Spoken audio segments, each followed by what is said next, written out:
muy tranquila. El protagonista es Felipe Tapia, un policía local.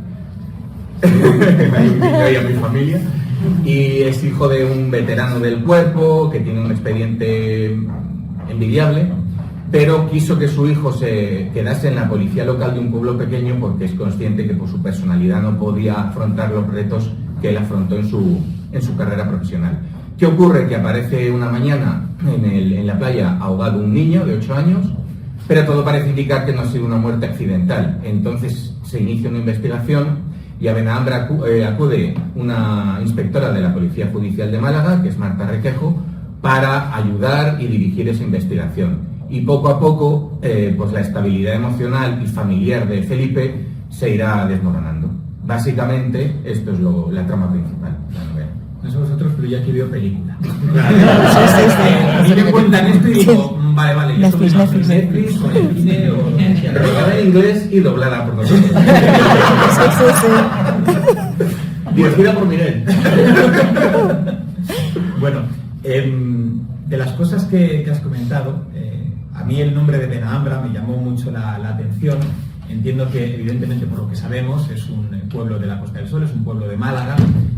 Yo he pensado que es una vez que entre Benalmádena y Cambra, a lo mejor, o no sé si Alhambra, que no tiene nada que ver con Málaga, pero eso es una cosa que me gustaría que explicaras, si se puede explicar, o es algo que... Sí, bueno, a ver, es muy sencillo. Yo veraneo en San Pedro de Alcántara y muy cerca hay un pueblecito que se llama Benajavís, que se escribe también con H, y entonces pensé, venga, porque yo prefiero que los sitios sean ficticios, porque así puedo imaginar más y me invento más cosas. Entonces decidí inventarme un pueblo porque yo quería que la trama fuese en la Costa del Sol, y se me ocurrió Benahambra pues por Benajavís, un poco Benalmádena, por la Alhambra, pues un poco esa conjunción de palabras. Tú tienes raíces andaluzas, raíces de la propia Málaga. Tú en Málaga pues veraneas mucho, todos los años tienes que pasar por ahí, es decir que digamos que el ambiente lo conoces bien.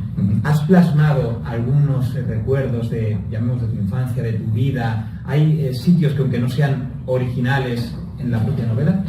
Sí, evidentemente el pueblo es una mezcla de San Pedro de Alcántara y Estepona, y luego hay sitios, incluso hay una casa que describo, que es la casa de mis abuelos. De hecho, el apellido de los protagonistas es el segundo apellido de mi primo Carlos, aquí presente. Y bueno, pues sí que hay cosas mías y de mi familia en esta novela. Algunos personajes, de hecho, pues pueden recordar a ciertos familiares míos, sí. Es un cambio muy grande de Estados Unidos, tu primera novela, a Málaga. No sé si es algo que tenías pensado o por qué este cambio tan grande. Además que tú eres una persona que entiendo que tu primera novela, cuando la haces también con esa mente cinéfila que tú tienes, todo muy, muy americano. El cambiar algo tan patrio como es Málaga, como es la Costa del Sol, ¿por qué? Porque quería romper totalmente con la novela anterior, porque es verdad que funcionó muy bien, gustó mucho, pero me quería enfrentar a un nuevo reto, y entonces decidí cambiar totalmente de tercio, ambientarlo en España, en un pueblecito, con personajes españoles, y ya está, era simplemente por afrontar un reto así. Bueno, para los que no lo sepáis, Jaime lleva un podcast que yo creo que debe tener ya unos 40 episodios, no sé, muchísimos, en el canal de YouTube La Hemeroteca del Buitre, donde pues se menciona crímenes de la historia de España, crímenes históricos, y pues, se cuenta toda la historia de dichos crímenes. Eres un erudito en lo que son los crímenes nacionales, es cierto. Entonces te tengo que preguntar, ¿este crimen que es el centro de esta novela está inspirado en algún crimen real que tú conozcas o que tú hayas tratado? No, el crimen es totalmente ficticio, no me he inspirado en nada. Lo único que sí que he intentado ser lo más realista posible en cuanto a investigación policial, en cuanto a los términos médicos. Aquí está María, que me ayudó mucho con sus consejos, y tengo otro amigo también en aduanas que me ayudó a cómo se lleva una investigación policial en un pueblo, porque yo sabía que no era igual que en una ciudad, en una gran ciudad. Y bueno, puede que me haya influido alguna de las historias que relaté, quizás sí, pero pretendo que sea totalmente novedoso. Yo creo que no es nada fácil, cuando haces una novela de crimen, tratar los temas que tú ya has tratado en tus dos novelas. Es decir, la primera basada en un tema muy sensible como es el racismo y el Ku Klux Klan, y en esta la muerte de un niño. Es decir, alguien puede hacer o le puede interesar pues escribir sobre crímenes, escribir sobre atracos o sobre robos, secuestros o cualquier cosa, pero en tu caso creo que has tratado dos temas de mucha sensibilidad. Lo primero que te pregunto es, ¿para ti es duro o difícil escribir? Porque todo eso tú lo tienes que imaginar y lo tienes que escupir en un papel, realmente. ¿Es duro escribir sobre ese tipo de cosas? ¿Se te remueve algo por dentro cuando escribes sobre las cosas? O... Cuando lo escribo, no. Cuando lo releo, sí. A veces incluso me planteo modificarlo porque igual es un poco fuerte lo que he escrito. Hay cosas que he modificado, pero... A ver, no voy a mentir, no voy a decir que he leído mucho y que he leído mucha novela, porque no. Mi cultura básicamente es cinéfila y entonces, pues sí, películas o series que he visto es lo que me ha dado el bagaje para escribir este tipo de historias. Puede que sea duro, puede que sea sensible, pero también es verdad que la vida es así, creo. De nuevo planteas, pero los personajes que aparecen se limitan a ser, desde mi punto de vista, marionetas que contribuyen de alguna manera para que la escena siga transcurriendo. En tu caso son las personas que participan tienen personalidades muy profundas, muy definidas. ¿Por qué planteas hacerlo siempre así? Aunque podemos hablar de que hay un protagonista que es Felipe Tapia, pero los otros coprotagonistas tienen bastante peso también. ¿Por qué decides hacer una novela de corte más moral? Pues básicamente porque me es más sencillo si hay un número muy elevado de personajes con cierto peso, me resulta más fácil escribir y más fácil desarrollar la trama que si me centro en un único personaje. A veces lo he intentado, pero pues supongo que no tendré la capacidad todavía para desarrollar una buena historia con un único protagonista, básicamente porque me es más fácil. Tú, personalmente, en base a esa novela de corte coral, haces mucho énfasis en los diálogos. Yo aquí te tengo que preguntar, como siempre dices que eres un gran cinéfilo, ¿hay influencia tarantiniana en tener en el uso de tanto diálogos tan ricos y tan amplios en este sentido? Pues sí. De hecho, aquí hay alguien presente que la primera novela la calificó de tarantiniana. Sí, me gustan mucho los diálogos, entre otras cosas porque yo creo que ayuda a conocer a los personajes, ayuda a que los personajes hablen y no te lo cuente un narrador. Y eso creo que enriquece. También os digo que para mí es mucho más fácil describir lo que está sucediendo con un diálogo que con una narración, porque a lo mejor se vuelve muy repetitiva, pienso que a lo mejor el lector se va a aburrir y creo que se me da mejor los diálogos que las narraciones. Aparte lo que tú has dicho, veo mucho cine y a mí me gusta mucho una película con muchísimos diálogos y a más dinámicos sean mejor. Felipe Tapia, el protagonista, yo no sabía cómo definirle, por lo que sé de él, pensaba, digo, no es un antihéroe, no es un héroe, realmente es que no es un héroe, es la realidad de él. Y cuando eliges un policía como protagonista, tú tienes una opción, elegir que sea un policía, pues como esas películas de acción que tanto nos gustan, de estos que les castigan sus jefes con días de vacaciones pagadas y todo eso cuando destruyen la comisaría y esas cosas.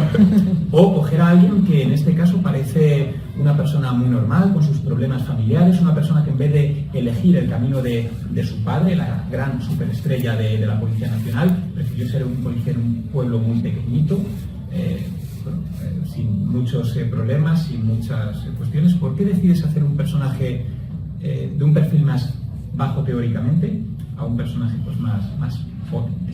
Porque creo que es más creíble, creo que puedes empatizar más con una persona que no sea perfecta, que tenga sus fallos, que tenga sus miedos, sus emociones a flor de piel y que pueda fallar, que sea falible.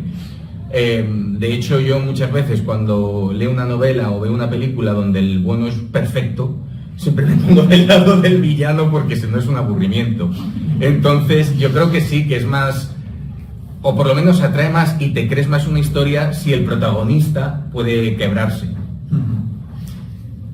Esto lo has contestado ya, tenía aquí una pequeña pregunta que yo creo que has ido indicando.